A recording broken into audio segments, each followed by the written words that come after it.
say this with humility, but I've made more money competing in CrossFit than probably 99% of CrossFit Games athletes or pro CrossFitters. I had that revelation quite a few years ago where I was like, you know what, dude, trying to be a pro CrossFit athlete, that's not really the best way to go about it. It's not even really it's not a sport that's taken very seriously. Okay, well, so all I know about the CrossFit Games last year is that guy died. He drowned. You know, that's what everyone remembers about last year's CrossFit Games. I think that's where sales gets a dirty rep in terms of the fitness industry, but the reality is, like, if people didn't need to be sold, they would already be in shape and do the thing. Yeah. So you're doing your clients a disservice if you don't sell them when you know you can help them. Yeah, for sure. And that was always my mindset. I was wrong. I was like, dude, I don't want to be a sleazy, scammy sales guy. You know, but in actuality, all I'm really doing is I'm reaching out, helping people. What got you started with your coaching business? What opened your mind to like building an online fitness business? Welcome to today's podcast. This is going to be a banger. We've got a good friend of mine, Tanner Shuck here. Tanner is from the US, lived in Dubai since 2012, pro CrossFit athlete formerly, now runs online coaching business, crushes it on YouTube, Instagram, across all platforms. You had a funny joke you wanted to start with though, Tanner. Yeah, well, you were telling me, asking me if I've ever made money competing in CrossFit, if I was a professional CrossFit athlete, and I just said, you want to hear a joke? And the joke is a professional CrossFit athlete. It's like, that is a joke because you can make money doing that, but man, it's such a hard way to make a living. And I laugh about it now because I used to think like that. I want to be a pro CrossFit athlete, but now I'm just like, dude, I just want to build a fitness business and continue to grow on social media. Still be fit, but yeah, dude, CrossFit's it's just funny how things have really taken a full circle, if that makes sense. It's a weird place to start, but yeah. Do you think that's a level of maturity? Because even if, for example, like I like bodybuilding, not so much now, but when I was younger, and I see a lot of people who put their entire life into that, but like I know they're shit, they're always going to be shit, you're never going to do well. Man. And one of the big revelations for me was like, we coach Mike Summerfield, who came second to Chris Bumstead at Classic Physique. So Chris Bumstead is now retired, so technically he's the best bodybuilder in the world in Classic Physique. And he's working with you. Yeah, and he works with us. And I'm like, that's awesome. Why would I want to do that when they're coming to me for help from a business perspective? Yeah, like, this is retarded. That's why I cut that off. Well, here's the truth. So, and I say this with humility, but I've made more money competing in CrossFit than probably 99% of CrossFit Games athletes or pro CrossFitters. I was lucky because I got here to Dubai at a pretty, early time when they were giving away a lot of money to compete in just these competitive workouts or the Dubai Fitness Championship. And so I had, a fair amount of success in it. I won the Dubai CrossFit Championship. I won multiple paid workouts, other competitions. And it was great because it was all tax-free money. I'm here in Dubai working out and getting paid for it. But the truth is I've made, I don't know, 100 times probably more money just building a coaching business, doing personal training, coaching people, like training people. And I've made way more money in my fitness business than I ever did doing CrossFit. So I had that revelation quite a few years ago where I was like, you know what, dude, trying to be a pro CrossFit athlete, that's not really the best way to go about it. It's not even really it's not a sport that's taken very seriously. You have to be in CrossFit to really know who anyone is. No one even knows who won the CrossFit Games last year. No one really cares. Yeah, you probably. Yeah. So you have to think about it. Holy shit. Okay, well, so all I know about the CrossFit Games last year is that guy died. He drowned. That's what everyone remembers about last year's CrossFit Games. Quick interjection into the podcast. If you're an online coach who's looking to scale the business, get their first 5K month, 10K month, or even get to 50 to 100K a month, we have helped hundreds of trainers do this at this point, and I've personally generated over $14 million online in the fitness industry. We have a proven methodology that works, provided you're willing to do the work. Now, if you want to book in a free business audit, we'll break down exactly where you are now, where you want to go, and what's currently holding you back. Hit the link below this video and below the podcast to find out exactly how we can help you.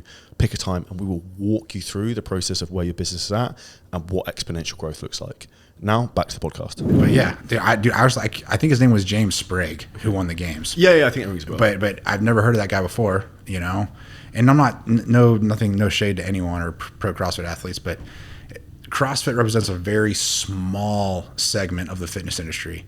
And I'm really happy that I realized that a long time ago because I kind of got out of CrossFit. I became very disenchanted with it. And then I just started focusing on training people the way I, believe to be correct, which is just basic strength and conditioning. And then obviously building a coaching business and then focusing on social media because I'm very passionate about fitness. I love helping people. And I realized that if I really want to help people, I can't just help people in one gym, inside those four walls of a gym. I needed to be able to reach more people, and that's when I started focusing on social media, just so I could kind of grow a following and deliver a message of health and fitness. So social media and building a coaching business has been two of the best things I've ever done. I think that's where so many people do themselves a disservice. If they're a great coach, they're a great trainer, but they have an air of arrogance of like online training, whatever, is bullshit. It has to be in-person PT. Whereas the reality of like 90% of people don't want to look like me, you and me, don't want to be jacked. They just want to lose weight and be healthy and fit. Yeah. Which 90% of that is nutrition and habits. Yeah. Which you're not getting in 3 hours a week of PT sessions. No, I agreed. And like, you could think about it like this. If you're working with an in-person trainer and they're a good trainer and they're getting you results, that's great. But still, that's 1 hour a day, which represents less than 5% of your actual day. What you're doing the other 23 hours of the day matters way more than what you're actually doing in the gym, truthfully. So if you have a good coach, whether it's online or in person, letting them instill the right habits or ingrain those right habits, into you with, eating healthy, getting sleep, correct training, that matters way more, man, honestly.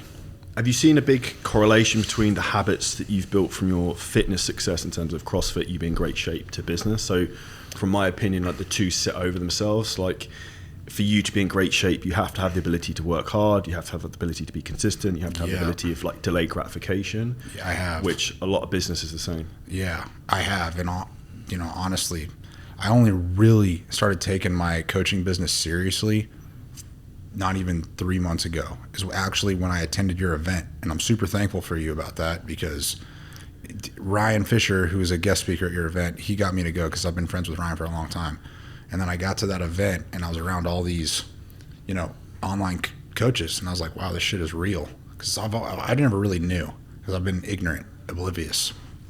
But since I actually started taking my coaching business seriously, I've made more money the past 3 months than I ever have in my life, just because when I started really focusing on my coaching business, and it's crazy. And my path was very, I guess, unusual, because I built up a social media following first and never really focused on my business. And now the following's actually helped me a lot, because it's lended me a lot of credibility. But now I'm actually focusing on building my business, getting the right systems, the right mindset, actually delivering a much better service to my clients as well. So it's been the habits that I've taken with me to build, a lean, strong, healthy physique.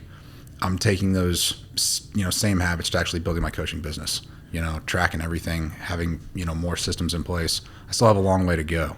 Something actually I wanted to talk to you about, because I know you're way more business savvy than I am. You have much more business acumen. But there's definitely a definite correlation. Sorry, that was a very long-winded answer. No, that's a good answer. You mentioned you came to the event and it opened a lot of eyes. You came to our event and it opened your eyes for you. Opened my eyes for sure. What, like the big thing with that is like the law of exposure. Once you're exposed to something, you can't be unexposed. What was the biggest thing you were like, fuck, like this is like legitimate? Do you want me to tell you the truth? So I was around all these high-ticket coaches, and they were running successful businesses, and I was like, I don't know who any of these people are, because a lot of them don't have that big of social media followings. And I was like, dude, I've worked way fucking harder than all these people trying to build up a following on Instagram and YouTube, but these motherfuckers make way more money than me.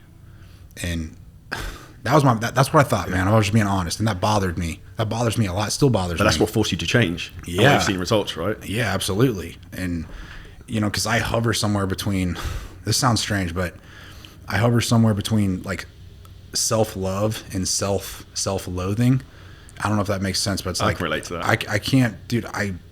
Now after your event, I'm like, holy shit, I can actually make way more money per month. It's entirely possible, because I never knew it was possible, because I just never done it. But then I saw these other people making way more money than me, and I was like, damn, I actually am way better at social media than these people, but they're way better at business than I am. So I was like, maybe what I need to do is actually just start focusing more on business. And since then I've just taken a little bit more of my time and energy away from social media and actually just focused on my coaching business. And as I told you, and I say this with absolute humility, and I'm not going to talk numbers. It would be nothing compared to what you do, but it's good for me. And I've just been able to make more money the past literally 3 months than I ever have previous in my entire time running a coaching business, just because I actually started taking it seriously now. What were the specific things you changed, just paying attention to the details? Oh, dude, I don't know if you remember, because when I got to your event, I was around all these people. I was just like, this is really weird. Not weird, but it was like, man, something's off with me. And then I asked you about sales calls, because I've never done a sales call, or you should really actually call it a buying conversation. Yeah. I can't remember. You had a speaker there that I liked him. Joe Marcuse. Yeah, the sales dojo. Yeah. I enjoyed that. Yeah. And he was talking about buying conversations. And I was like, so all these people in here, they make way more money than me, and everyone's doing sales calls except me. So obviously something's wrong with me. That I had that realization. And then I literally did my first sales call or buying conversation December 2nd. I think your event was November 16th. And I did my first one, and I got a new client, and then I did another sales call, and I got a new client. And I was like, holy shit, I should have been doing this years ago. But it's just like a new way of doing business. Just my mindset was all wrong about it, because it's not actually a sales call. It's really just you're getting on a call with someone to see if they'd actually be a good fit, and to see if you actually want to work with that person or not. And now with where I'm at, I'm very happy and willing to talk to, a lot more people, if they're a qualified lead, to do that. And that's been the biggest thing. So just really starting to do sales calls and having buying conversations, and taking my coaching business and my fulfillment service more seriously.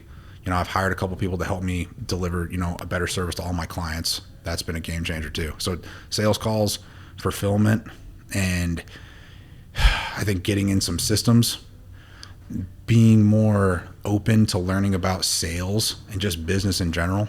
Because from my limited understanding, I think sales and business, there's a lot of things that carry over industry to industry. Whether you're in fitness, it could be whatever, teaching guitar lessons, it doesn't matter. Sales are sales, and I think those are really good skills to learn. So now I'm much more open to that, much more receptive, and I want to learn more about that because, it's helped me, and I'm actually being a better coach to all my clients. So been a game changer for me, honestly, man.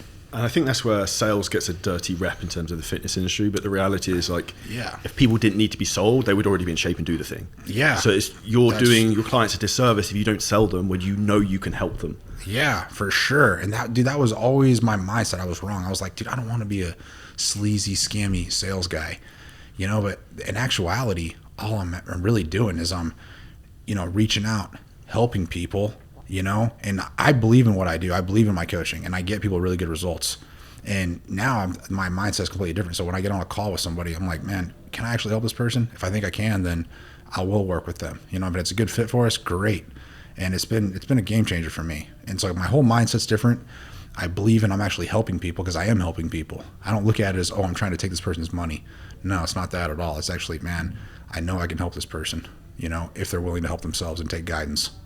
So it's been a huge mindset shift for me, but in a good way. Credit to you for being open-minded and receptive to that, because there's 3 reasons why people aren't successful, in my opinion. Like, 1, they're either stupid; 2, they're either lazy; or 3, they're arrogant. And I think particularly with men, it's like arrogance, and that was me when I was younger. I was arrogant. I thought I fucking knew better at like X, Y, Z. Yeah, I think that was me too, for sure. And the more I know, and the more successful people I know, I realize I know something, but I by far know everything, because you never stop learning. And also the world we live in right now, the game is changing so quickly in terms of what works on social media, ads, AI, where we'll be in 2 years' time will be dramatically different to where we are right now. Actually, I wanted to ask you, so sorry if your audience knows this, but what got you started with your coaching business? What opened your mind to building an online fitness business? So I first got in shape in 2016 and did a photo shoot for the first time. Hired a coach, got me in shape, did a photo shoot. Looked like I was going to shit myself because I was so scared there. I think I was about 84 kilos or something now. I'm 100 now. Yeah. And the weird thing with that process, I suddenly realized the secret to life, because I'd always wanted to be in shape and have abs. And I was like, if I just find someone who knows the solution to my problem, I pay them, and they tell me what to do, and I just do it, I get the end result. Yeah, absolutely. And I was like, penny dropped. I was like, okay, cool, that's a really interesting thing. So from that point onwards, I've always had a coach help me with my own health fitness training, every aspect of my life. From there, I saw what was happening with social media, and I was like, okay, cool. I can see the writings on the wall with this, in terms of you can market to people for free, you can then sell them fitness programs. So I could start to see it was starting to work with getting eyeballs, getting traffic.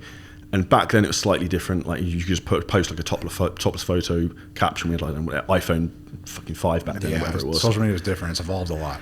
And probably the best thing I did, which really educated me. So I was an estate agent at the time, working like 8 till 6:30 every day. Right. I would drive around in my car a lot, but it was like a university on wheels or college on wheels. So I'd listen to Grant Cardone and Gary Vaynerchuk like non-stop. Nice. So like Grant Cardone from like sales business and Gary V from like content, mindset, marketing.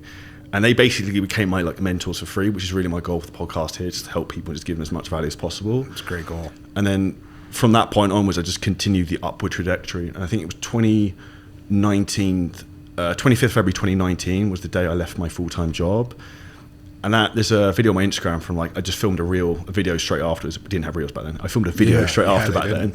And literally just how I felt, I just quit my job, blah, blah, blah. I had to like walk out because when I worked in my old job as an estate agent, essentially, if you gave your notice, you don't get paid your commission. Like 50% of your salary is commission. So I was like, well, I'm not going to work for a month for free. Absolutely. So I literally, the day I got paid, went in, like took my shit and just left. And I was the manager of the branch I was in. So everyone was like, what the fuck? But I had free reign there, which is what I was quote unquote lucky that I built my business whilst working full time, whilst in another business. And what I did, I also used the funds from my full-time job to help invest and grow my online business. So hiring people to help me basically build that, hiring people to help me make content, and actually treating like a business rather than treating like a play toy, which is what I see a lot of people who want to start a fitness business. They have the mindset where they want to dabble. If you want to dabble, you're not going to go anywhere. Like you have to really like go all in and commit and be willing to put skin in the game. And I did that from like 2017. I was like investing in videographers, all that type of stuff to like put money into the business. Well, you probably worked with a few mentors yourself as well. Oh, like loads, like 10, 11. I've spent that's incredible. $350,000 maybe at this point on like self-education. That's amazing though.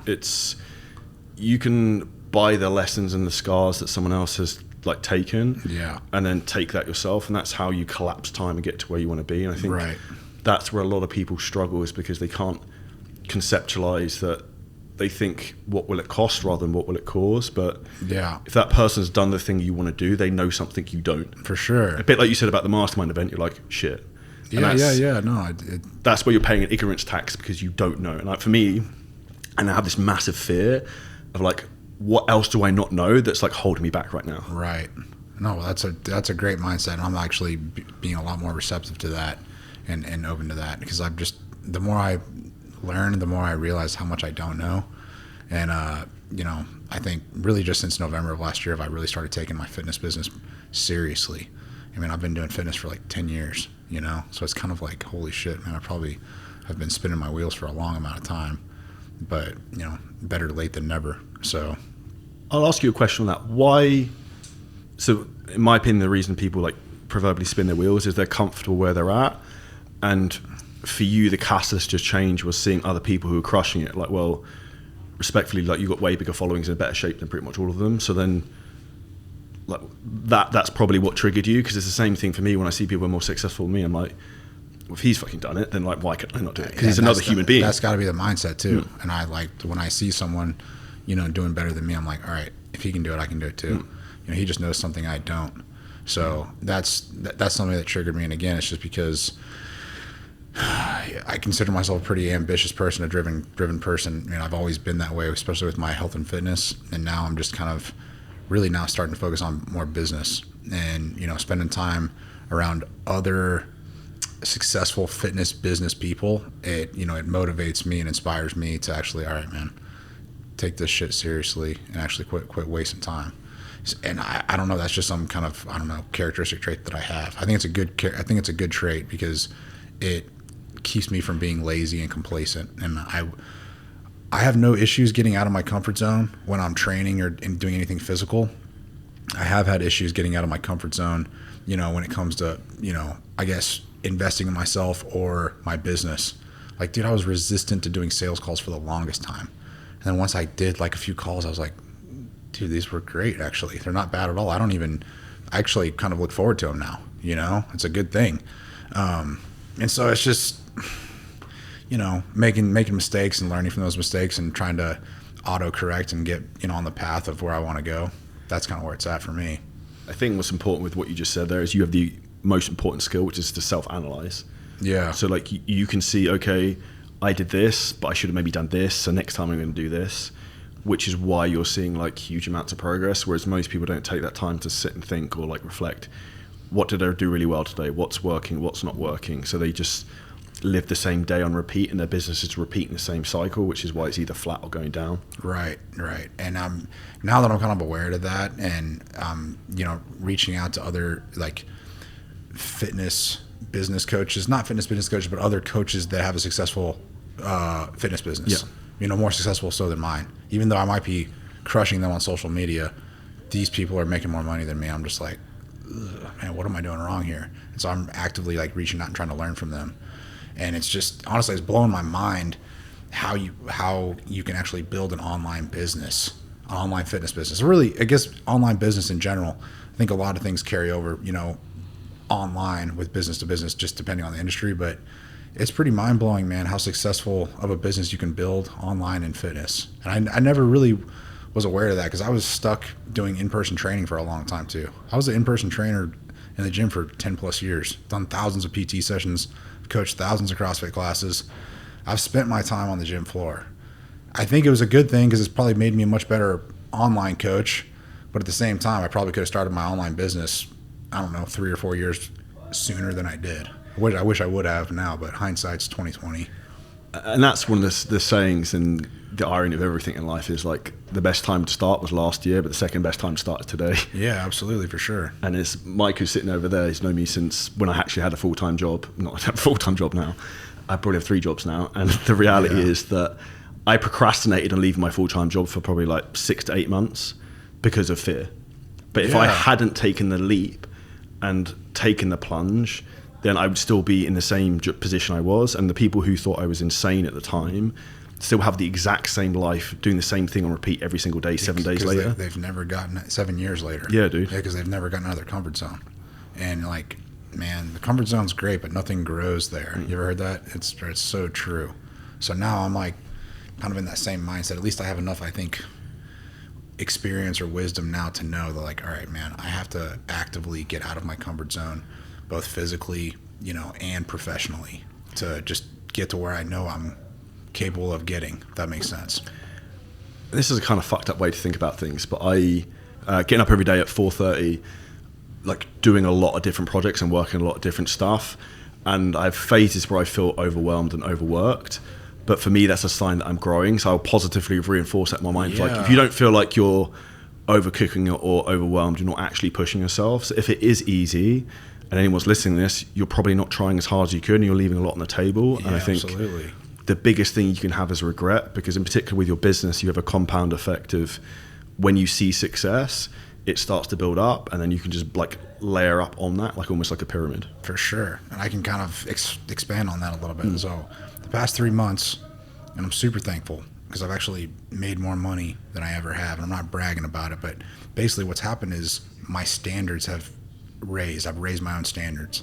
And now it's like, all right, man, I got to hit this every month now because like I know I'm capable of it. And dude, now I'm waking up every day between usually at like 5 a.m. or 5:30. Honestly, because I'm going to get on a call with a potential client, and I don't mind waking up and hustling and going out and trying to, help someone else, but also potentially help myself as well. So like, dude, I go to bed earlier now. I've been waking up way earlier to do, whatever you can call it, a sales call or a buying conversation. But like, I'm doing that same thing. Obviously, I think you're well ahead of where I am as far as the fitness business wise, but like, at least I think I'm on the right path and I'm freaking working hard. One thing about me is I've never been afraid to work hard, because I feel like if you don't work hard, man, you're never gonna reach your potential.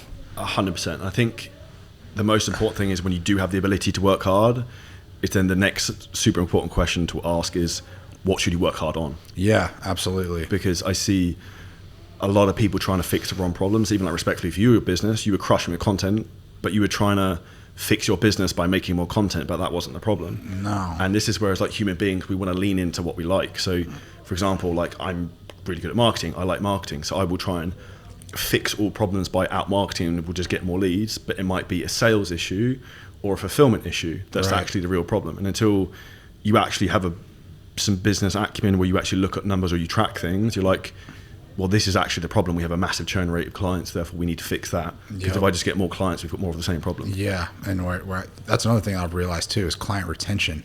Holy shit! Like now that I'm actually focusing more on my coaching business, my clients are renewing more often. And dude, at your event, November 16th, you were like, all right, this is Black Friday month. So you guys should already have started your Black Friday sale. I was like, I haven't fucking done that.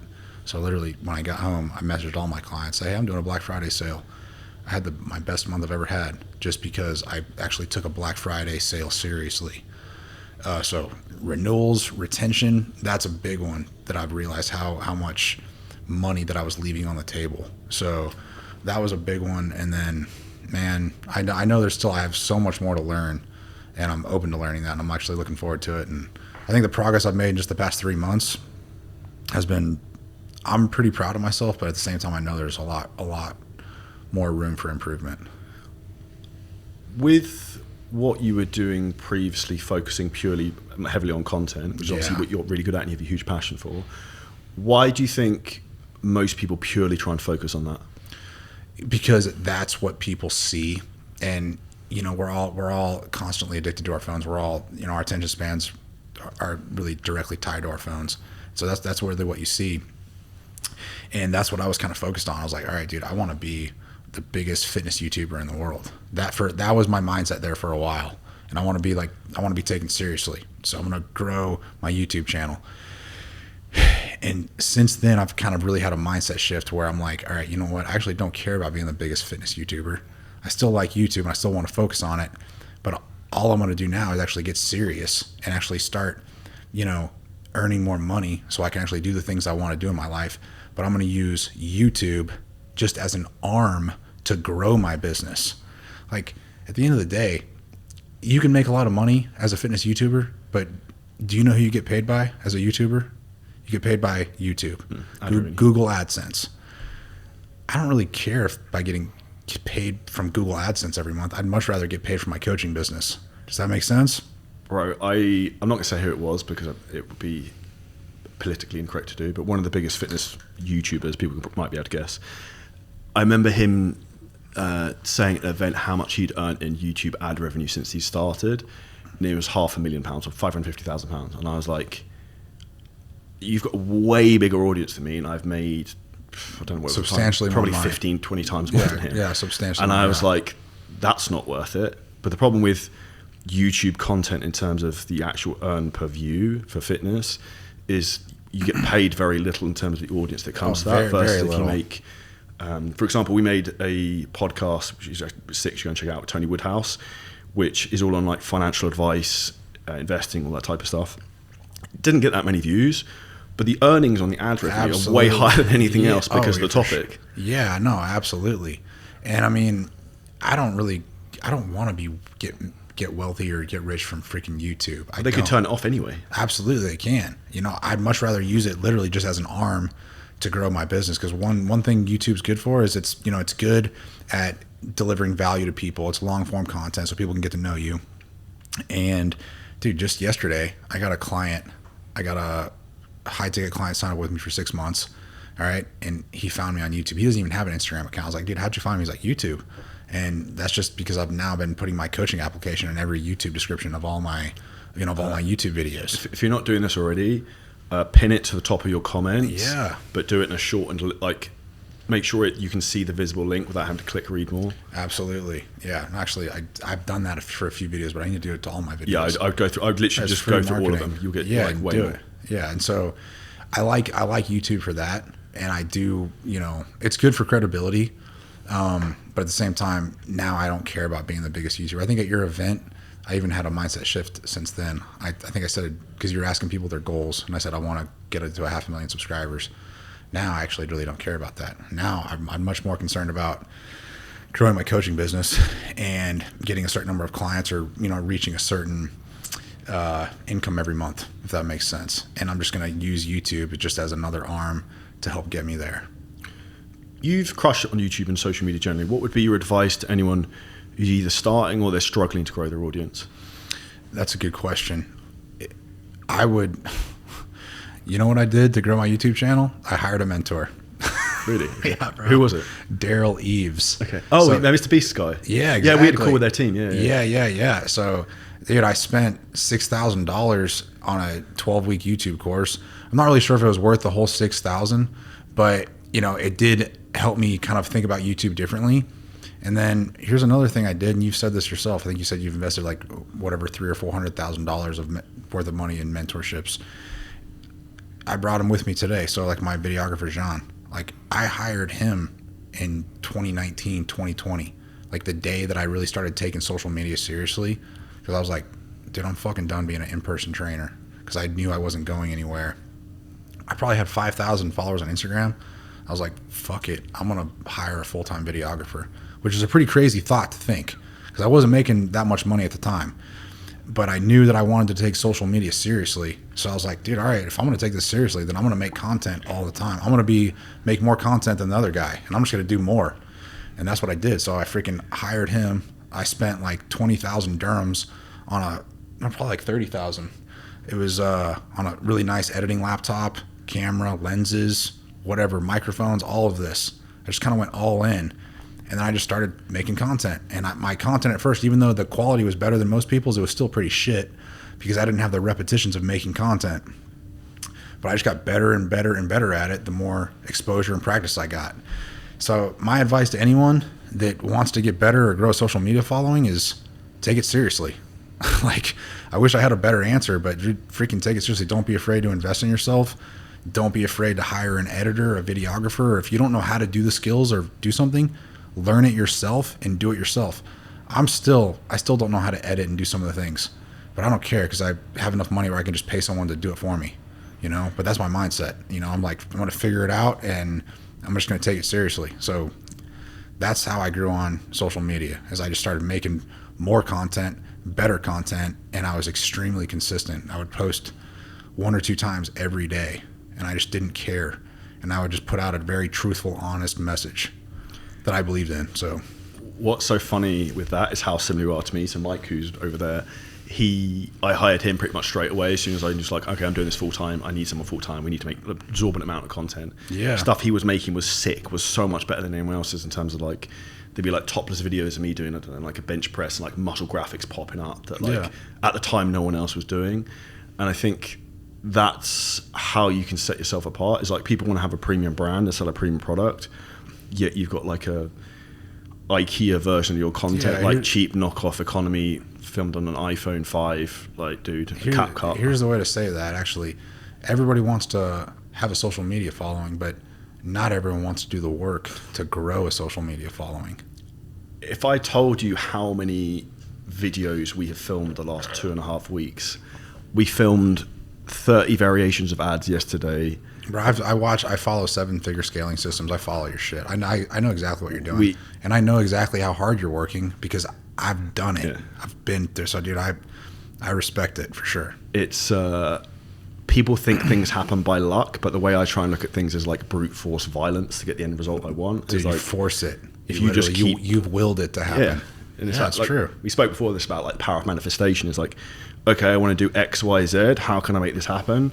I would just relentlessly keep doing it and keep getting better at the skill, keep refining it, find better people to join your team to help you to do it, build a media team around you to do it, get great people involved in your network who can help you as well, who have a skill set that maybe something, you know, stuff about YouTube I don't know. Yeah. Like, that's really the key. Whereas I think people put up one post, doesn't do very well. They're like, well, this doesn't work. I get a little discouraged. I'm like, yeah, no, man. I think very similar mindset. And it's like me, I've taken my health and fitness very, very seriously. I still do it. And there's been countless times where I've made myself a workout when I didn't feel like working out. But I don't regret that. I'm very proud of how fit, strong, lean I am. And I'm fit all the time. But I'm also, the same things happen to me too. Like, I've made content on days that I don't want to make content. I don't feel like filming this reel or making this YouTube video or writing this YouTube script. I don't give a fuck how I feel. Because the truth is, my goals that I have don't give a fuck about my feelings. Only my excuses do. And like, I don't make excuses.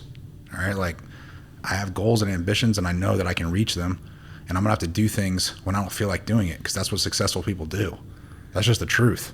And that's the ultimate superpower, is when you can do the things you don't want to do, but you just do them anyway, regardless of how you fucking feel. It just happens. And that's why having clear intentions of what you need to do and why, but also understanding your purpose and your vision. And I think the problem people might resonate with who are listening to this, to drop it in the comments, is people don't actually know what they want. And then if they do know what they want, they also don't know why. Dude, so why do you want to have a successful coaching business? Yeah. Why do you want to move to Dubai? Why do you want to have a big social media account? Just because it looks cool? Like, the biggest thing, I was really lucky to learn this when I was 22 years old. I was playing college football, and the best player on our team, he went into play in the NFL for 7 years. His name's James Casey. I asked him, because he also graduated in 2.5 years with 3 different majors, and I went to a good school. So it was like, he was a really smart guy, just accomplished so much in such a short amount of time, and he went to go play in the NFL. I was like, dude, James, how have you done this? How have you been so incredibly successful? And he's like, this is kind of crazy, but he's like, bro, I read this book called The Success Principles. He's like, you need to read this book. And he gave me the book, and I took it seriously because I had so much respect and admiration for him. I read that book when I was 22 years old, and it legitimately changed my life. And that might be like some crazy self-help guru shit, but that shit is real, because it taught me about kind of the law of attraction, the law of manifestation. And the first 2 principles in that book, and this is going back to what you're saying, decide what you want. Literally, that's it. The first principle is take 100% responsibility for your life. And then the second principle, decide what you want out of your life. And that kind of goes back to what you said, like, people never decide that they never decide, oh, do I want to build a social media following, or why do I want to do that, or what kind of life do I want to live? Most people, what happens is they let life happen to them instead of making life happen for them. That's really the truth. And this is where people have to think that before actions, you have thoughts. And the way I try and think is I want to try and bend the world to what I want rather than be pushed around by the world. Mm-hmm. So I'm being proactive, so getting up early, getting the shit done that I need to do, rather than reactive, responding to things. And that's where I think having clear intentions of how you first manage yourself is the most powerful thing. I've taken some calls this week with some fitness trainers helping with their business who have maybe slightly smaller businesses. And the most common theme I see, and the biggest problem, they know what to do, but they don't do it. And that's because they're not planning when they need to do it and actually putting it in a diary and then just committing to doing the fucking thing. Yeah. And that's ultimately where your future self is going to look back and think, I really let myself down. Yeah. And ultimately, that's the biggest regret you could have. For sure. I agree with that. And I'm not perfect. I mean, I know what I want, but again, getting out of my comfort zone, especially professionally, has been something that I'm still not struggling with. I'm being much better about it, but I know I could still be better. So I'm in the process of actually scaling my team, hiring another co-coach to help me run my business, because right now I'm working like crazy and I know it's not sustainable. So I agree. And I know if I don't do it soon, that I'm going to regret it. And there's something I call escape velocity. And it's the point where you now have momentum. And what happens a lot of time I see people have momentum is they take their foot off the gas and they start to chill. But that's where people fuck up, and that's where their business is like a roller coaster, up and down, because you start to get success, they pull back a bit, and then when the business pull back, they go all in again, it then takes off. And I think that's where if you build the business in the right way and you don't build it so you've got the proverbial golden handcuffs, the business actually starts to run more without you and just goes on autopilot. And a great example of this, the first time I ever took actually 3 whole days, I think maybe 3 or 4 days off from work, I went to the Maldives, I think in summer 2022. I literally turned my phone off for 4 days. It's incredible. And I was the first day I got there, I was fucking climbing the walls, felt what am I going to do with myself? The world's going to end. The next day, I've never felt so good in my life. Amazing. And then I remember being in Mali Airport, which is capital of Maldives, opened my laptop, I'm the world's going to have ended, what's going to happen? I opened it and I was nothing's changed. There were some problems, people sorted it out, we still made sales, everything has continued. So I was okay, Amazing. This actually runs without me. Yeah, that's a goal of mine to get to that point. But that's incredible. And I know, and I just have to figure it out, and I will figure it out. I just got to get more reps, I think, and get more experience, meet the right people.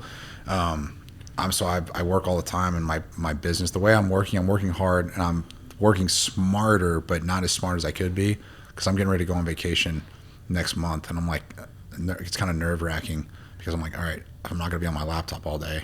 Am I still going to be making sales, or am I still going to be able to reach and coach my clients? And I think what I got to do is I have to hire someone to help me run my business, and maybe hire someone that can help me take, sales calls and things like that. So I know what I need to do. I just got to go do it. And that's this conversation is a good thing to make me do that. 100%. I'll give you some advice with like when you have trips, things like that. I try and look through the year in sprints. So you can't go like training, right? You can't like train at 100% all day, every day, because you'll just burn out and your body will eventually die, like we are human beings. So I'm going to Vegas on Tuesday for 3 weeks to get an award at Funnel Hacking Live, going to an Alex Hormozy workshop and doing some podcasts.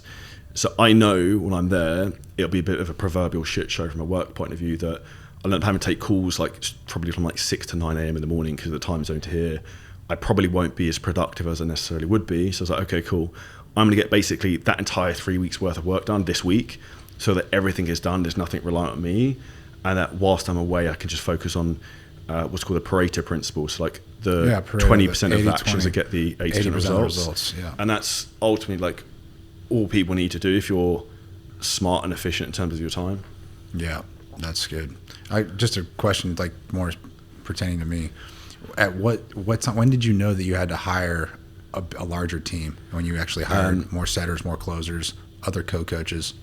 Depends what the problem is you're trying to solve. So from a coaching standpoint, is one of the big mistakes a lot of people make is they end up doing too much coaching themselves. Yeah. Where they're spending the vast majority of their time doing that. And actually, as business owners, like myself included, we think we're the fucking nuts everything, so we have to do everything. Like no one wants to be coached by anyone. Like myself at one point, That's how I kind of feel right now. Yeah, bro. So like at one point I had 210 coaching clients. I was running my entire business. I was taking the sales calls. Yeah. But the coaching service wasn't great. Like obviously the check-ins were fine, but like response times, they responded to message in the week. Like the response is not gonna be that quick because I'm spinning 1,000 plates. Yeah. Which is actually why for your business at that point, it's better that they're coached by someone else. Yeah. And they can solely be focused on that task. From a setting standpoint, you probably have so much volume of like traffic from Instagram, you can always have more setters. The way I would I break this down for people is you work out what's called like your income per call booked. So your income per call booked is essentially how much money you make if someone books in a buying conversation with you, regardless if they show up or they sign up. So say for ease of maths, we look at December and you had 10 calls and you made $10,000, your income per call booked would be $1,000. Right. So then let's say if you had to pay a setter $1,000 a month, it was like, well, he needs to get me one call and then I break even. It's like, if I get another setter, is he going to book one call? Like, yes, obviously in 30 days, then this is a no-brainer. Right. So that's why I would try and make it like an asymmetric bet where I can't lose in terms of just looking at numbers. Yeah, that's smart. And that's how I need to look at it. Can I ask you a specific question? Yeah, shoot. I hope this doesn't... No, shoot. No, this is good because it's the type of thing that people want to do. I'm genuinely curious. So I just hired a setter and I was making a mistake because I was working with an agency for a long time. At the time I thought they were doing a good job. And then when I told you that, you kind of looked at me and you're like, I think deep down inside you're like, this guy's a dumbass. That's what I think you were thinking, because you were like, bro, you should just do this yourself. You should build your own business. And I was like, I knew what you were thinking because I could see it. And I was like, damn, this motherfucker's right. Like, I actually need to quit being a pussy and actually make my own business. And so I've stopped working with that agency. I've gotten a setter. I've hired 2 virtual assistants, co-coaches that can help me with my fulfillment. Now I'm working on hiring another co-coach. But I only have 1 setter right now, and he works 8 hours a day. So that means 16 hours a day. I don't have anyone monitoring. Yeah, that's way too much because you've got a big account with a lot of traffic. Yeah, I honestly, I wake up every day and I lose track of all my Instagram conversations. I have no idea. So I wanted to ask you, in your opinion, is it worth it to have a setter in your DMs 24 hours a day or 16 hours a day, or should I hire another setter? With your account, 100%, you want to have 2 full-time. I would have 24-hour coverage because also like your demographic is global, like all over the place. The other thing I would also say is you want to have, particularly because the amount of messaging you have is like a follow-up system. So we use Meta Business Suite or Go High Level. I can send you a video on it, but essentially we will tag people when they're coming through. So like, say for example, you get into a conversation and you've sent someone a call booking link, but they haven't booked in a call. You can then search for people who've had like a call booking link sent, but not booked a call. Like so you can literally follow up with that. So you can just keep following up that person. So like they're going to be the hottest person, right? Yeah. And then we have like certain rates in terms of replies. So we'll put specific dates in. So like say, 22nd of January, we would then search, 22nd of January on the 22nd of Feb, for example, search a month back, go through all the messages, follow up. Yeah. Like, so you've actually got like a system you can churn, because if I look at all the coaches we work with who make anywhere between 100,000 to 500,000 a month, they're generally all doing at least 1,500 to 2,000 follow-up messages a day, and just churning volume. See, that's something I've heard that. I think I've heard, maybe it was Grant Cardone say it's like, dude, what separates like people making whatever millions of dollars versus like hundreds of thousands. It's like the people doing millions are just doing more volume. They're doing more of the same. They're doing the same things, but they're just doing more. You know, so I think that's, I probably could definitely be way better about my follow-ups. Get another setter. Yeah. I think about, the approach you had about content of like, do more than everyone else. That's almost the same thing you want to do this. And if you think that the setting is almost like the engine room of your business, like if you optimize that then maximizes everything of all the traffic that comes through. All right. So like from that point, the next problem that I know will happen, having done this multiple times, is you will then have too many calls you can't take. And then you need someone to come and step in and take a sales calls. Yeah. And then what I would do from that perspective, when you bring on someone to take sales calls, the biggest mistake most people make is they try and move all the calls to the guy straight away, thinking, I don't have to take sales calls anymore. No, I don't want to. I want to take sales calls, to be honest. I would give them like respectfully the shittest leads to deal with first. Yeah. See how they handle those. See the type of questions they ask. You know straight away if someone's good just based upon like how they handle the first call, like tonality, body language, and then if they're good, you start to like give them more calls and upgrade them from there. In terms of paying someone like that, generally you'd pay them around like 10% commission, whatever they close. Yep. So the problem sometimes people have, depending on the revenue of the business, let's say if you had a business that makes $50,000 a month, a good closer is going to need to earn at least 3 to 5K a month. So if someone has a smaller business, the reason they can't get someone good is because they can't pay them enough because their revenue's not high. Right. But in that instant, you might end up having to pay a slightly higher percentage to get someone's good. Right. But I would recommend, if there was two places I'd pay higher than market for, would be a setter and a closer. Okay. Because like that directly makes you money. Absolutely. All right. Well, this is really good insights, because I'm at the point where I have one setter right now, and I think I need another one, just because I feel like I'm missing out on a lot of leads. Probably I'm not doing nearly enough follow-ups. And then right now I'm doing all my own calls, but I've also realized I can't be doing this forever, especially if I travel or something like that. And I want to have I think you told me at your event, like if you're going to hire a co-coach or a closer, hire someone that really knows you, maybe a friend, maybe a current client that's, just really familiar with you and your brand and that believes in your message. So I have a couple ideas of people that I want to reach out to help me with this. So this is all good stuff. It's good to know that I think I'm on the right track. Definitely got a lot to learn still. But. Yeah, and the most important thing is having the right culture of people. So I think why it's important to have like coaches who buy into you is they will respect you, they understand the methods, and then they'll preach from your point of view, if that makes sense. Absolutely. No, for sure. Well, I appreciate that, man. That's good. Right now, one question I have for you is, so you obviously built up your coaching business. Yeah. All right. And that's been very successful. Yeah. And then you've built up another business, which is really just teaching other coaches how to build their online business.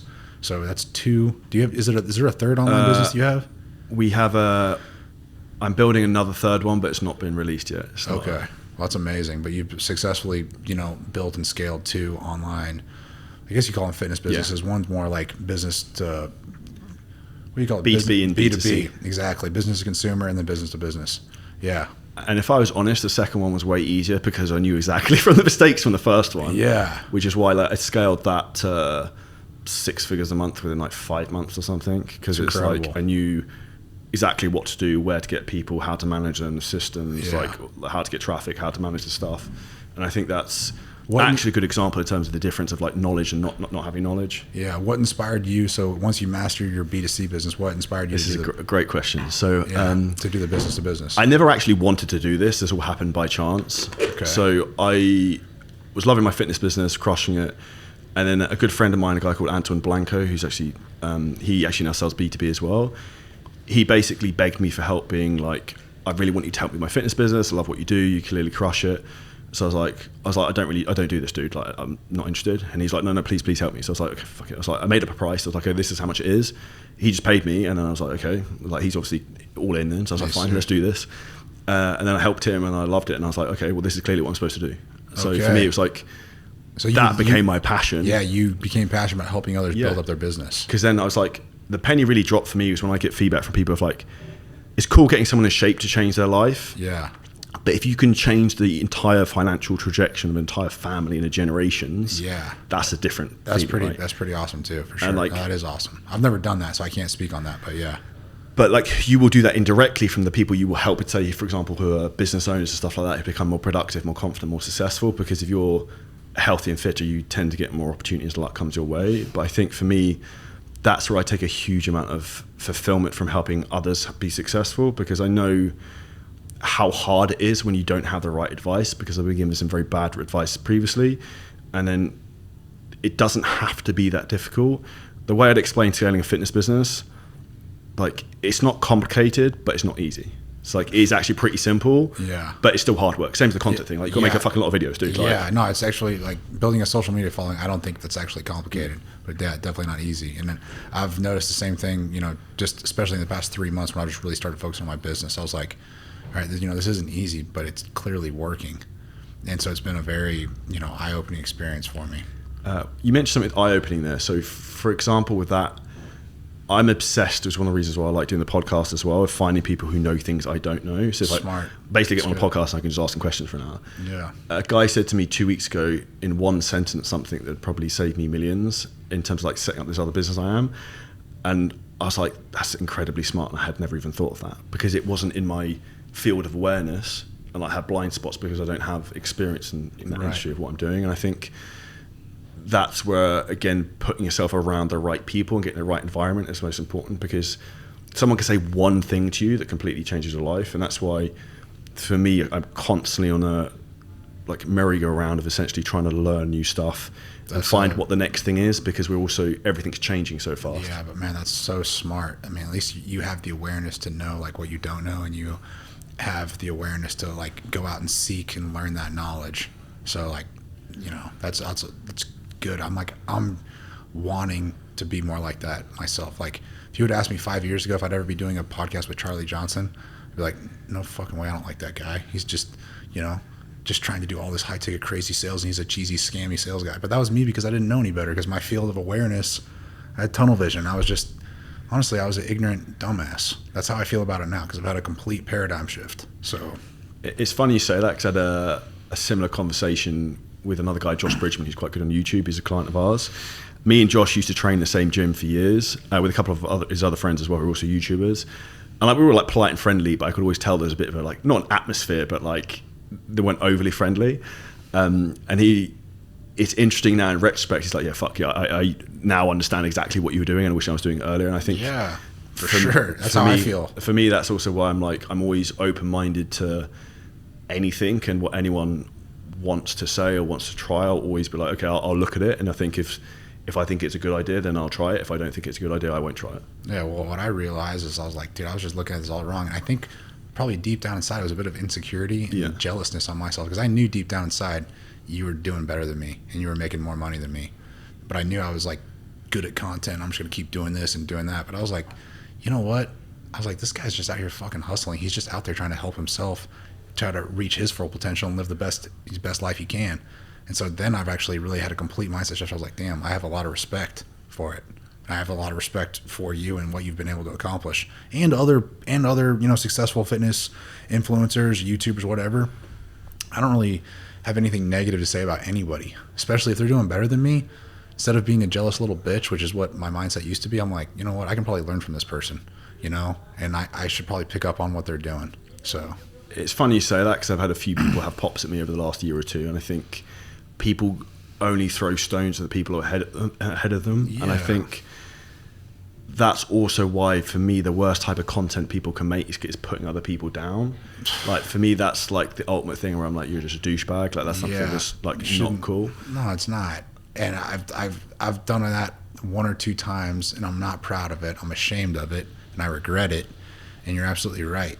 Because, like, the truth is, man, people will always try to tear someone else down, and they will try to tear you down to bring you down to their level, rather than try to bring themselves up to your level. Does that make sense? 100%. I don't know if I said that correctly, but you got the gist. And it's like, man, like, instead of me being a jealous little bitch about, hey, this guy's making way more money than me, I don't need to talk shit about him. Maybe what I should do is actually go learn from him, or, you know, try to pick up on what he's doing and try to emulate him. That's the way to do it. That's the mindset. And again, I come from the way of thinking, if I don't have anything good to say about anyone, I'll just won't say anything at all. 100%. Yeah. It's like, dude, what do I gain by tearing someone else down? And I think it says a lot about your character and the kind of person you are. But I think it's also important to say that, and I want to get this on your podcast, I want to say that I was wrong. There's another guy, Shane Siri. Yeah. He's a good fucking guy. Yeah, he's a super nice guy. Nice people. And I made a really stupid piece of content that involved one of his ads because I was against high ticket coaching at the time. I regret that. I deleted it. I apologized to him. He knows. He and I actually had coffee together not too long ago. He's a really good guy. But I'm man enough to admit I was wrong. And I just, like, at the same time, man, I think it's a good policy to have. If you don't have anything good to say about anyone, don't say anything. And don't talk negatively of others just because they're doing better than you. Maybe just try to learn from them instead. But I think that shows a huge amount of humility on your part. And actually, Shane did mention that to me as well.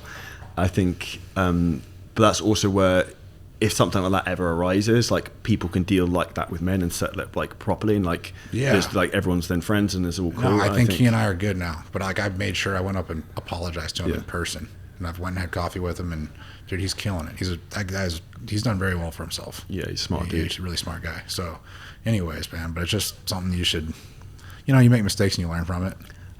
I think everyone makes mistakes. I think the thing is just learning from it. I also think that's the most important thing with business, is also, like, failing fast, because like, even if you look at, say, from a paid ads perspective, like 9 out of 10 times are not going to work, but like the 10th time, particularly with like paid advertising, can be a home run, like not one home run, but it's equivalent of like 1,000 home runs. So it's having that ability to be resilient. Whereas I think that's something that's almost lacking in society now, where everyone is so mollycoddled that people have just become soft. I think that might change a bit, where some of the global narrative is changing with like Donald Trump coming in. It's now just men and women, like there's no third category. I think it will start to change. I hope so. I hope you're right. And I feel like I'm actually excited about going back to America, and hopefully it'll feel like America again. I haven't really been there, spent any significant amount of time there in 12 years, but I'm more excited about going back there now than I probably have been. But I hope so. And I think honestly, just people being, I don't know any other way to say this, but just people need to stop being pussies. You need to be mentally strong and, resilient, both physically, mentally, professionally. I think that's just a very good character trait that not nearly enough people possess. But hopefully now, if more people start speaking out, and saying that, and I think the narrative is actually better than it's been in a long time. And I hope exactly what you said happens. Just more people just start doing what they need to do and being mentally stronger and speaking their mind, and just, like I said, not being coddled. I think something I see fascinating, being British, living in Dubai, spending a lot of time in the US, is the difference in terms of culture. So for example, in America, if people don't like something, they'll stand up against it. In the UK, we just conform and we just fucking take it as it is. Interesting. Which is why the country's like imploding and falling on its arse. Yeah. And why everyone's basically leaving who can. Which I think is interesting in terms of the difference in terms of cultures. And I also see it from an entrepreneur standpoint, just different traits different countries have, which I find fascinating. Yeah, they're different. And I unfortunately, I don't have the experience you have. I haven't spent enough time in the UK. I wouldn't recommend it. There's a reason most people come here. Yeah. Well, I've been very happy with my time here in Dubai. And this is just very, I don't know, I'm proud to be American. Maybe I probably should be. I think everyone probably should be proud of where they're from. But Americans in general, I mean, they're not afraid to speak their mind and, stand up for what they believe to be right. So I think that's good. I'm glad that you've recognized that as well, and that you spent some time in America, and I'm glad it's been a positive experience for you, because not everyone can say that. One of the things I even love there is just like the patriotism. Like, you go to American football game, basketball, people sing the national anthem, like, don't do that in the UK. Like, if we go to a soccer game in the UK, everyone wants to just fight each other and stab each other. Like, and they're going to get drunk, that's about it. Like, you can't even have mixed crowds, because if you put fans next to each other, they'll fight with each other. Yeah, so I've heard that. I haven't experienced it firsthand, but it's retarded. Yeah, we'll see. But it's good that I've seen some content you've made out, just really specifically speaking to trainers in the UK. Say, hey, you want to come to Dubai and build a fitness business? I think that's a really good message, because I'm sure, dude, being a trainer, it's actually one of the most easy, low barrier to entry professions you can have. Anybody can really be a trainer if they want to be. But I wouldn't want to be a trainer back in the United States, an in-person trainer. I'd much rather be a trainer here in Dubai. And I could probably say the same thing about trainers in the UK. They'd probably be doing a lot better for themselves and be a lot happier if they just like took the leap, came to Dubai. Even if they just started doing in-person trainer and then just started slowly building their online business, I think they'd be way, way happier. I certainly do not regret it. What do you think is the benefit of living in Dubai versus the US? Because interestingly, you moved in 2012, which is way before pretty much everyone else. So immediately, I loved being in Dubai. I've always enjoyed my time here in Dubai because in the United States, I would have been a minnow in an ocean, especially just in the fitness industry. In Dubai, I came here and I've been here for 11 years, so I've been here a while. And I've had some success in fitness, so that certainly has helped. But I'm like kind of like a big fish in a small pond here. And people here have money. I mean, dude, they just do. Dubai's a good spot. People have money. They have disposable income. So even if you're an in-person trainer, or if you're an in-person trainer trying to build your online business and you're still doing personal training to just kind of help build up your online business, try to eventually transition to full-time online, if you came and did that to Dubai, you could come here, you could have a pretty successful in-person training business that would help you grow your online business faster. So making money as a personal trainer here has been really good for me compared to what it ever would have been in the United States. And again, I wish I would have gotten into online training much sooner than I did. But one of the main advantages is I've done a lot of personal training here. I didn't pay tax. I was getting paid good wages for being a personal trainer. And it surrounded me with the right people. So immediately that was a good advantage. Obviously no taxes. And like I said, just the market here, the fitness industry here is really strong, but it's much smaller than somewhere in the United States where literally you're going to be a minnow in an ocean. So I think just that off the top of my head, it's the first thing that comes to mind. Do you think the luxury lifestyle in Dubai makes some men soft here? That's an interesting question because I think the perception of what people see in Dubai, you could think that. I really think it comes down to who you are as an individual and what kind of lifestyle you want. I've seen a lot of people come and go from Dubai because they kind of got caught up in more of that lavish lifestyle, partying too much, maybe trying to impress people that they really don't need to impress, and spending money they probably shouldn't be spending and not saving any money. And yeah, I think that could turn some people soft. But dude, you don't have to do that here in Dubai. Like for me, I could probably spend a lot more money than I do. I choose to live a pretty frugal lifestyle, and I'm very selective with the people I spend time with. And I love working out and just kind of building my business and building my following. So I don't really feel like it's really affected me, but I've seen other people where it has, and they've got caught up in the wrong things. So it's there, but it's only there if you get distracted by it. Does that make sense? Yeah, I'd say one of the things with Dubai is it has a lot of paths you can walk, and you have to just not go down the garden path sometimes. Absolutely. You have to not get distracted. So me personally, I can't speak for anyone else. I've been here. I've never really been single. And that's actually been for a reason, because I'm now engaged, very happily engaged. Congrats. Looking for it. Thank you very much. But I like having, a partner at home, someone that I can, know that I can love and spend time with, and it keeps me focused on what's actually really matters, which is, my health, my goals, my business. It keeps me focused. The bad part about Dubai is actually could be one of the best parts. Dubai's got everything that you really want. It's got incredible, beautiful women, great places to party, great beach clubs. It can be a really fun place. It's incredible. It's just whether or not you want to expose yourself to that or not. I choose to kind of live like a hermit. I'm very particular, like I said, about who I spend time with and who I give my energy to. And, dude, I really am, I just want to focus on growing and getting further along in my life. So you got to be careful with that in Dubai. I think some people do get caught up in it. You don't necessarily have to. I mean, you could be asking 5 other podcast guests that same question. They'd probably give you different answers than what I just told you. So one of the big problems I see with trainers in Dubai, and I made a reel about this, but I thought it was quite funny, was basically when trainers move to Dubai, they then start going out all the time, spending their money, going partying at the beach clubs, spend fuck all time on the business goes backwards. What would be your advice to them not to get pulled into the bullshit of just trying to show off and do X, Y, Z? Because one of the things I realized straight away as soon as I moved here is you might be successful in the small little town you're from in the UK, but here, like, you're not Billy Big Shit anymore. No. Because, like, I drive in my car park, there's like $1 million Bugatti Veyron, there's fucking Rolls Royce. Like, look out the window, there's super yachts everywhere. Like, no one cares. Dude, for sure. No one really gives a shit. I don't know. I have a completely different mindset, and I came from a middle class family. I've never had a lot of wealth or anything like that. I might end up being hopefully one of the wealthiest people in my family, just because I've worked really hard. But just living a very humble life has always been good for me.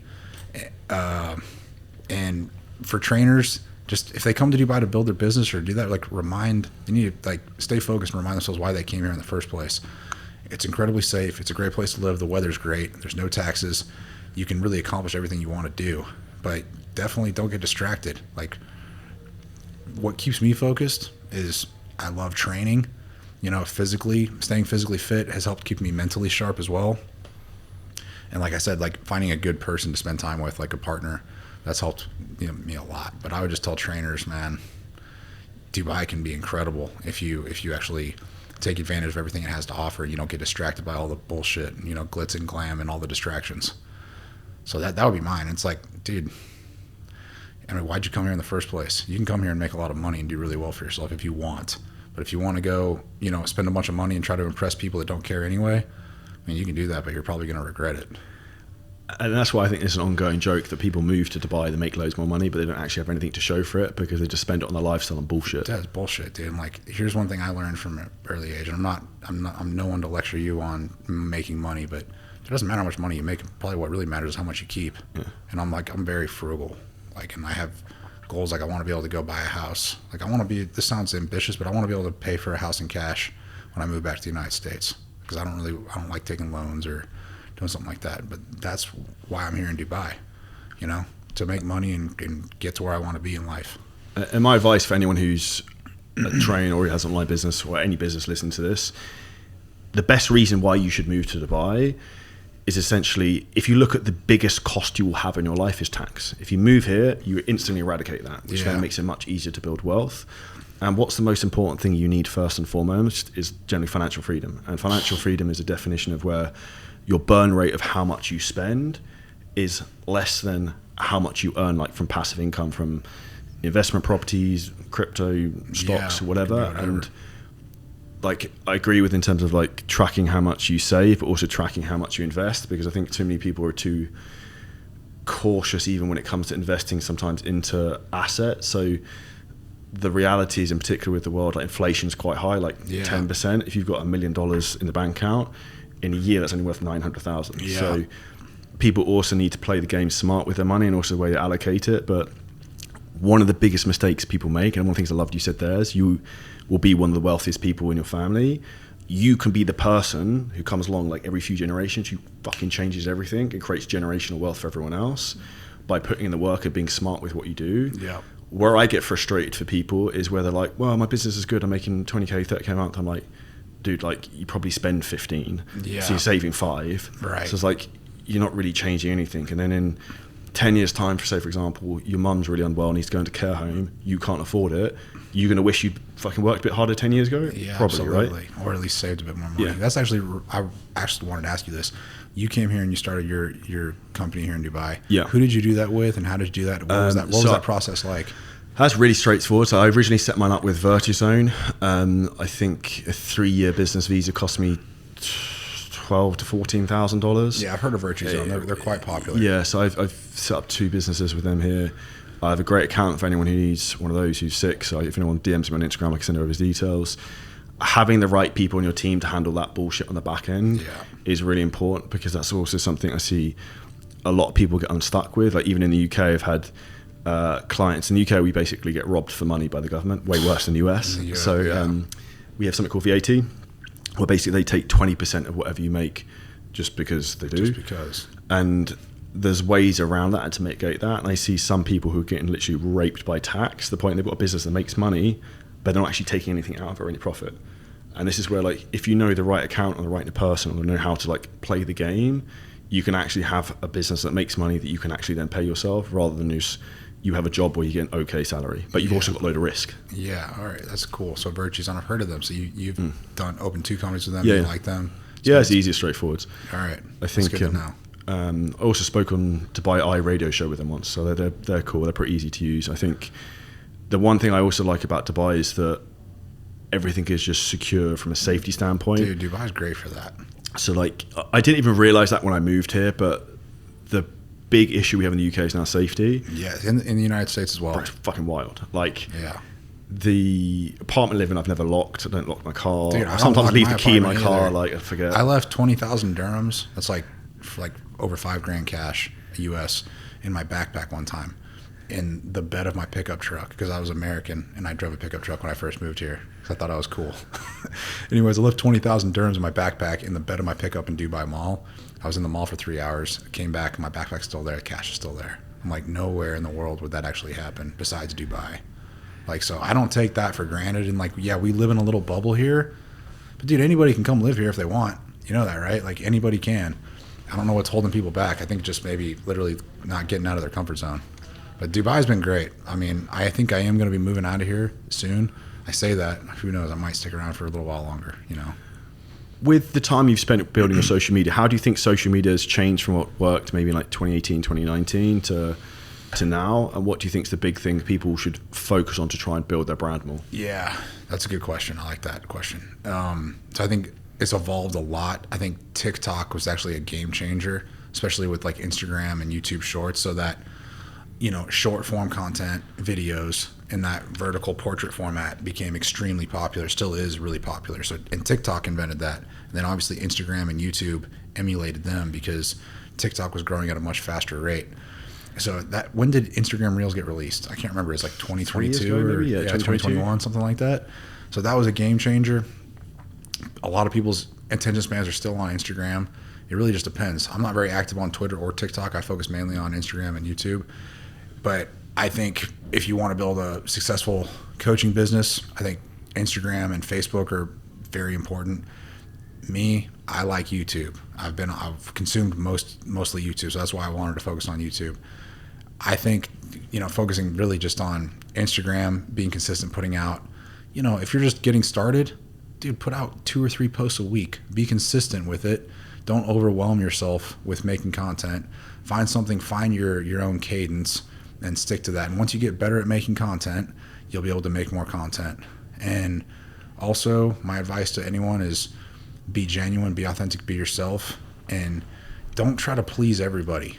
I think it's much better to actually be, you know, polarizing or controversial rather than very like vanilla and in the middle that no one's going to pay attention to you. So, dude, don't be afraid to speak your mind. Put out a message that you believe in. I think Instagram's a great platform to focus on for short form. I like YouTube for long form. It's a different audience, but there's audiences on both platforms that can help you grow your coaching business. So if I was going to tell someone who's just getting started, I would tell them to focus mainly on Instagram. Once they master kind of short form content, then start getting into long form content if you want to continue to grow and evolve.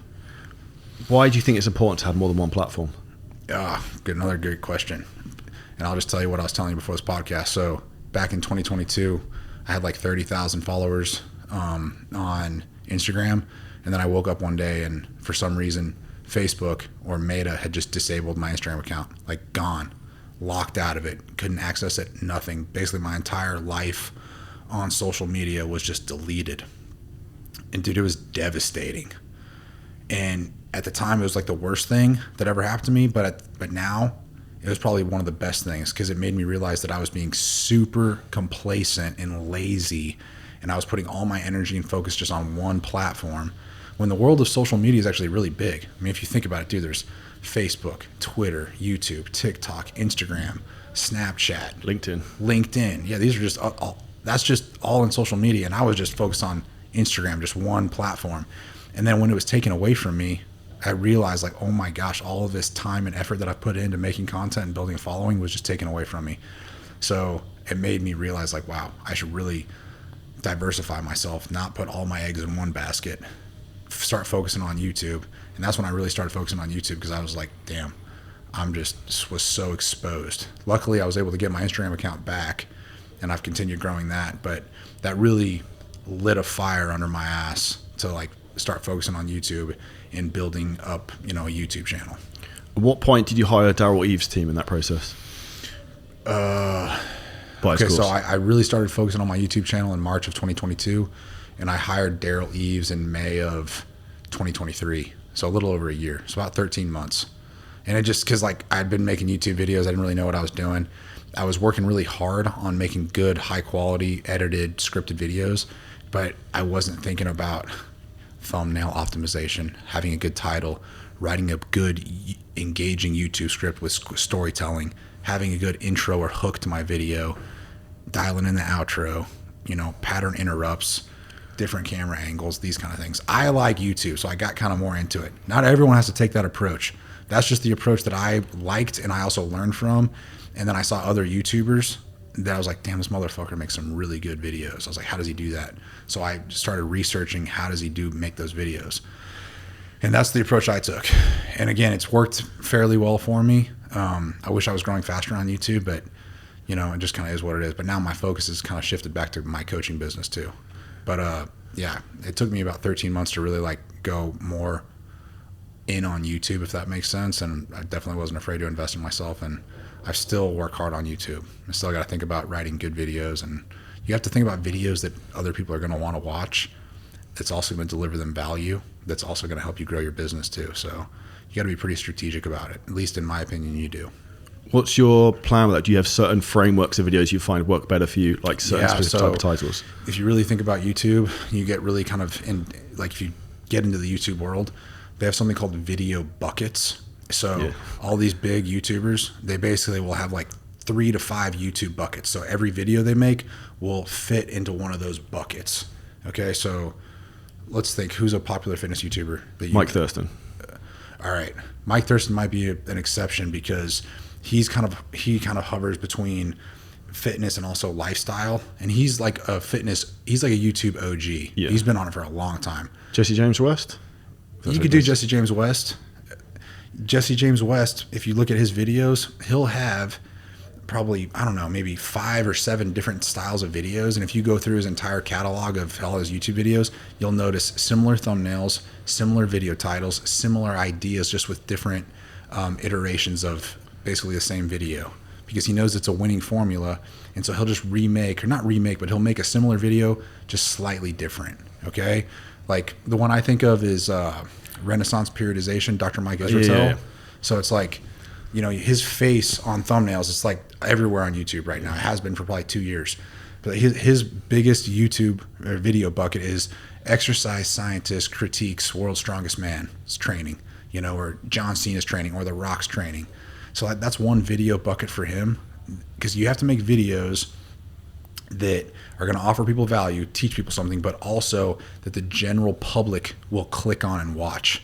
So that's why he makes videos about really famous people like The Rock, or John Cena, or whatever, Hugh Jackman, these kind of things. Does that make sense? Okay. That's just one video bucket. And then he'll do video buckets about training, buckets about supplements, nutrition, and he'll just kind of repeat those video buckets, and that's how he's going to grow his channel. And that's how a lot of successful YouTubers do it. Like Mr. Beast, same thing. These are ways to grow your channel regardless of your niche. You just find like 3 to 5 video buckets, and you just start making videos in those buckets. Like another bucket, Jeff Nippard. Yeah. Have you seen those tier list videos going all over YouTube? Okay, the tier lists are like S tier, A, B, C, D, E. It's like what exercises are the best exercises for your pecs or your shoulders. So people have seen that. Trust me, because it's gone all over YouTube. That's one of his video buckets, is a tier list video. Then another one might be, whatever, the best one, the most scientific way to grow muscle. He's big on science. But having certain topics that you just stick to, you have like 5 topics and you just make a video about one of those 5 topics, and then you just kind of recycle it. That's the bucket strategy. And that works to grow YouTube channels. Makes a lot of sense. That's what we're really focusing on trying for ours. We've got like 1 or 2 buckets that dialed. We're trying to figure out the other 3. Yeah, dude, I'm still trying to figure out my YouTube buckets. But like one of them is I did like a tier list video. I straight up copy Jeff Nippard. I'm not going to lie. But that dude's a super successful. Proof of concept. That's right. That dude knows what he's doing for sure. Another one's like a how-to video. Yeah. All right, like so how to get your first pull-up, or how to get better at strict push-ups, or how to add 50 pounds to your bench press. Another one is it's like a title. It's basically like, I ate this for 30 days and this happened. So like one of those videos was, I ate 15 eggs every day and it made me jacked. Here's why. That's a title. Another one of my videos was, I ate 250 eggs in 1 week. Here's what happened to my cholesterol. Like, dude, those titles and, themes were chosen very carefully, because I knew that people will watch that and I can just educate people about the benefits of eating just a real natural food diet, and eggs are very healthy. But I also know a lot of people click on that because of its kind of ridiculousness, like 250 eggs in 1 week. I got to click on that, and people click on it, man. So that's one strategy that I've used, and that's the bucket system. I think that's the best way to do it. That's really what we're doing. And the reason I asked in terms of the multiple platform approaches, because I know you had your account disabled. I had the exact same thing in brutal, bro. 6th of January 2022. I got divorced from a 10-year relationship. The next day I gave away my house, pretty much all my personal possessions. The day afterwards, I was sitting in the Kingston Hilton Hotel about to talk on a big podcast, opened my phone, and my fucking account had been disabled. I think you said this at your mastermind event. And I was like, that's brutal, man. I was like, fuck. And this is like 90% of our revenue was coming from this one account, and we were doing like 200K a month or something at that point. I was like, that's a problem. I can't even remember what the podcast I spoke on. It was probably the worst podcast I've ever done. But that was actually one of the best things that ever happened to me, because it forced me to learn paid ads and use a different Instagram account. Yeah. And this is where I listen to anyone who has challenges come up in life or in your business, try and flip it on your head of like, what is this trying to teach me? What can I learn? How can I make myself better from the situation? Yep. And I remember the moment I got my account back was, I think, like 3 weeks later. I walked into like a Pret a Manger coffee shop in London. I looked at my phone, it was back, and I just started fucking shouting, like jumping up and down. People looked at me like, what the fuck is wrong with you? Dude, people don't understand. Dude, I know how devastating that is. Because like, dude, your Instagram account, and you've worked so hard on it for years, and like, dude, you're almost like your entire virtual life is on that, or like Facebook. And for that to be taken away from you, dude, knowing you can't interact with any of your followers anymore, and especially if you're in fitness or you your income's directly tied to that, dude, it's devastating. So when I got my Instagram account back, dude, I was ecstatic, like elated, so happy that I got it back. Like, he just walked up, but like, he helped me get it back. I got mine back because I hired a couple of these hackers off the dark web that somehow got into Meta and like got my account back and activated again and gave it back to me. It was wild, but I was ecstatic, man. And it was a terrible experience, but like you said, it's kind of, I looked at it as a positive thing, and I just made me get serious about YouTube. Do you want to hear a fucked up story? Yeah, let's hear it, man. Okay, so last summer I had an issue with one of our competitors hired a hacker to hack my Instagram account to keep fucking disabling it, and also disabling some of our clients' accounts. No, really? And they hacked to the point the hacker was fucking messaging me, calling me, saying he wants 30,000 euros to stop. I fortunately had someone on my side who's a fucking G, if you watch this you know who you are, who literally could get my account back within 30 minutes. So I'll give you an example. I was speaking at a Marbella Mastermind event. I come off stage, account fucking disabled again. And I'm like, this is really fucking weird, obviously intentional. Yeah. He managed to then get it back for me 30 minutes later, so it's back online. But like, for us, we run a lot of ads. Every time it goes offline, all the fucking ads go down. Yeah. Then we have to fucking reset that up again. It's a massive fucking ball ache. Yeah. And that again was an interesting learning lesson of like how far some people will go to try and fuck other people over, but also the importance of diversificating like different strategies. So I've now got 3-4 different Instagram accounts. That's good. So like multiple. We've got different YouTube, podcast, email. Yeah, I've seen you got LinkedIn. Charlie Johnson Fitness. Then you have you have another one. It's like basically just your transformations page. Yeah, we have a CJ coaching page. Yeah, we've got a Charlie Johnson training. We've got similar scaling systems. We've got real Charlie Johnson. We've got was that 5-6. Bro, that's smart though. That's learning through bad experiences, but it's actually made you better off. I should actually do that. One of the best things you can also do to like protect against the downside is what's called a SWOT analysis. So like strengths, weaknesses, opportunities, threats. Yeah, so SWOT. the biggest threat you have, well, there are two. One is all your lead flow fucking goes, so your accounts go down, you can't get traffic. Number two, which most people are oblivious to, I've also had this problem, which is why I can give people great advice, is your payment processor getting shut down. So if you can't take people's money, you can't make money. So I lost £250,000 on a payment processor because I basically I just ignored the advice about dealing with payment disputes on it.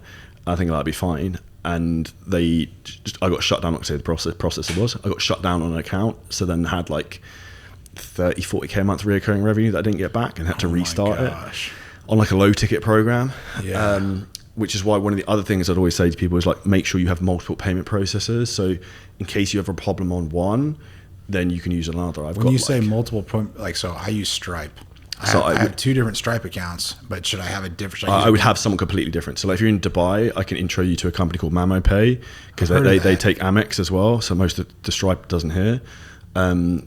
It just means if you ever had a problem with, say, for example, someone like that, say, for example, they say, we're not going to take transactions for anyone who has an info product online coaching business and they shut everyone down. You've got another option where you can transact money straight away. Yeah. So it's like, the other one's also PayPal's a good one to have as a backup. PayPal's good. Because having had a lot of problems, my now game is like, how can I make life less stressful as an entrepreneur? Yeah. And if you've got options that are already you're less vulnerable now. Yeah, bro. That's so smart. That's really smart. Yeah, I got to do that. I'm actually going to do that. I'm super thankful that thank you for inviting me on your podcast today, bro. Do you have any questions for me? I have one on the top of my head, but I don't know if I could probably put it on camera. Okay. Big thank you for your time today, Tanner. Dude. No, thank you for having me, man. Seriously. What would be your final advice for anyone who is looking to scale their business but stuck or thinking about starting a business based upon the experience you've got with content, social media, and also like the growth you've had in your business recently? All right. My advice would actually be to not take the path that I've taken. Focus on building your business first, and then also focus on building your following. I think they do go hand in hand. They help each other. I focused on building a following first, and I was so against high ticket coaching, and then I just quit being a dumbass and just realized this is actually so much better and easier too. So I would tell people to start focusing on their business now. Don't be afraid to really invest in themselves and learn the skills that they're lacking. And then social media has been really good for me. So work hard at social media too, and just realize you're going to get out of something what you put into it. So whether that's your business, your following on social media, your fitness, it doesn't matter. But that would probably be my advice. Like, I wish I would have started focusing on business sooner than I did. I'm thankful that I did finally do it, and focus on social media too, because I feel like that can only help your fitness business. If it's, we're talking about building a fitness business, that would be my advice. And just work really hard, be persistent, be resilient, be mentally strong, and never give up. You only fail when you quit. So if you don't quit, you win. That's it, man. Like literally what separates successful people from unsuccessful people is successful people never quit. That's the truth. 100%. And if you're an online coach looking to scale your business, if you hit the link below this video, you can book in a free call to find exactly how we can help you. We'll identify some of the bottlenecks, some things that are holding you back, and maybe some of the potential downfalls, payment processes being one of them. If you enjoyed the podcast, make sure you smash the like button, comment any questions below, subscribe, and we'll see you next episode very soon.